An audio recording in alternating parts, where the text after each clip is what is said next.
আসসালামু আলাইকুম। কচু চাষ অনেক লাভজনক একটি ব্যবসা। কিন্তু কিভাবে আমরা শুরুতেই লস খেয়ে গেলাম। এই কচু ক্ষেতে ১ম এ ঘাস হয়। মানে সব কচু ক্ষেতেই ঘাস হয়। গুড়া ঘাস এই যে আপনারা দেখতে পাচ্ছেন এই যে গুড়া ঘাস আছে এগুলা। এই গুড়া ঘাসগুলা সব কচু ক্ষেতেই হয়। পরিষ্কার করতে হয়। এই ঘাস মারার কোনো বিষ দেওয়া যায় না। আমরা এই ঘাস মারার জন্য কীটনাশক ব্যবহার করছিলাম। কীটনাশক ব্যবহার করাতে আমাদের সব কচু গাছের চেহারা নষ্ট হয়ে যায়। এই যে আপনারা দেখতে পাচ্ছেন সবগুলোর পাতা লাল হয়ে গেছে। কোনগুলারই পাতা ঠিক নেই। এইটা বিষ প্রয়োগ করা হয়েছিল অনেকদিন আগে। কিন্তু আজ পর্যন্ত এই বিষের ইফেক্ট এখনো যায় নাই এ ক্ষেত থেকে। আপনারা দেখতে পাচ্ছেন এই যে ক্ষেতের চেহারা অনেকটাই খারাপ। আমরা এতদিন মোটামুটি ভালোই বিক্রি করতে পারতাম। কিন্তু এই এক বিষের কারণে আমরা কিছুই করতে পারিনি। কিছুই বিক্রি করতে পারিনি। মোটামুটি যখনই আসতেছিল তখনই বিষটা দেওয়া হয়। দেওয়াতে গাছের অবস্থা একদমই খারাপ হয়ে যায়। এই যে আপনারা দেখতে পাচ্ছেন যে এই গাছে মাত্রই লতি আসতেছিল, এই যে লতি। এই যে লতি আসতেছিল তখনই আমার বাবা না বুঝে কীটনাশক দিয়ে দেয়। ঘাস নষ্ট করা কীটনাশক দিয়ে দেয়।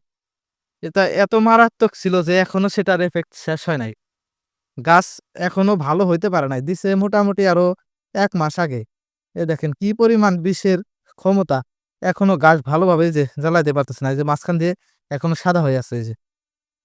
কোনো ঘাসই ভালোভাবে জ্বালাইতে পারে নাই। এত মারাত্মক বিষ ছিল।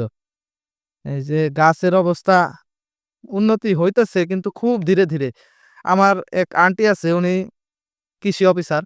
উনাকে জানানো হইছে বিষয়টা যে কৃষি ক্ষেতের কচু ক্ষেতের অবস্থা ভালো না। উনি বলল যে কচু ক্ষেতে বেশি, বেশি পানি দিলে বিষের কার্যকারিতা নষ্ট হয়ে যাবে। প্রচুর পানি দেওয়া হইছে এখনো ক্ষেত অনেক ভেজা। এজ অতিরিক্ত পানি দেওয়ার ফলে বিষের প্রভাব কিছুটা কমেছে কিন্তু ক্ষেত এখনো ভালো হয়ে উঠতে পারেনি। এ কারণে আমরা ১ম এই লসের মুখ দেখতে হলো। এই দেখেন কি খারাপ অবস্থা। গাছগুলো চালাতেই পারেনি। সব পাতা মরে গেছে। ইনশাআল্লাহ ঠিক হয়ে যাবে। কিন্তু যে ক্ষতিটা হলো সে ক্ষতিটা আর উঠে লাগবে না। আপনারা যদি কচু চাষ করেন, পুরোপুরি কচু চাষ না জেনে আপনারা কেউই কচু চাষ করতে যাবেন না। আমাদের মতো আপনাদেরও লস হবে। আমরা তো অল্প পরিসরে করছি।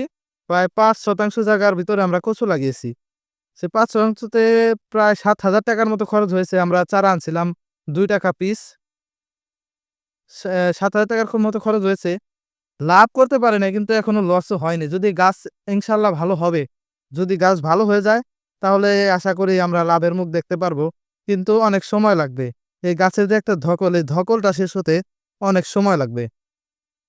গাছ জানি না সুস্থ হতে কতদিন লাগবে। এখনো পাতা বের হচ্ছে কিন্তু বের হওয়ার পরেও পাতা ঠিক থাকছে না। এই দেখেন, এই যে পাতাটা বের হইছে কিন্তু পাতাটা লাল হয়ে গেছে।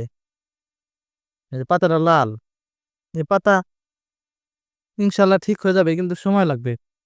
আমার ওই কৃষি অফিসার আন্টি বলছে যে ঘন, ঘন পানি দেওয়ার জন্য। সবসময় পানি দিয়ে রাখে।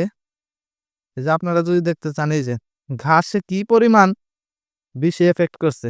ঘাসের অবস্থা এখনো সাদা। সব কচু গাছ লাল। ইনশাআল্লাহ ঠিক হয়ে যাবে, সময় লাগবে।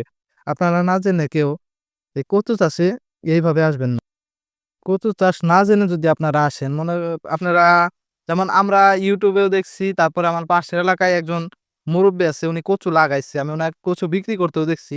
আমাদের এদিকে আড়ত আছে। আড়তে পাইকারিও যদি বিক্রি করা হয় তাও ৳৫০ কেজির নিচে যায় না।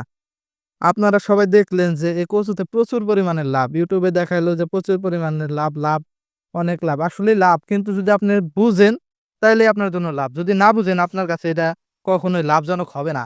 যেমন এই যে আমাদের কৃষি জমি পিছিয়ে গেল, আমাদের এই কচু লাগানো পিছিয়ে গেল। আমাদের কচুর থেকে যে ফসলটা পেতাম সেটা আসতে আরো দেরি হবে। জানি না কত দেরি হবে কিন্তু অনেক দেরি হবে।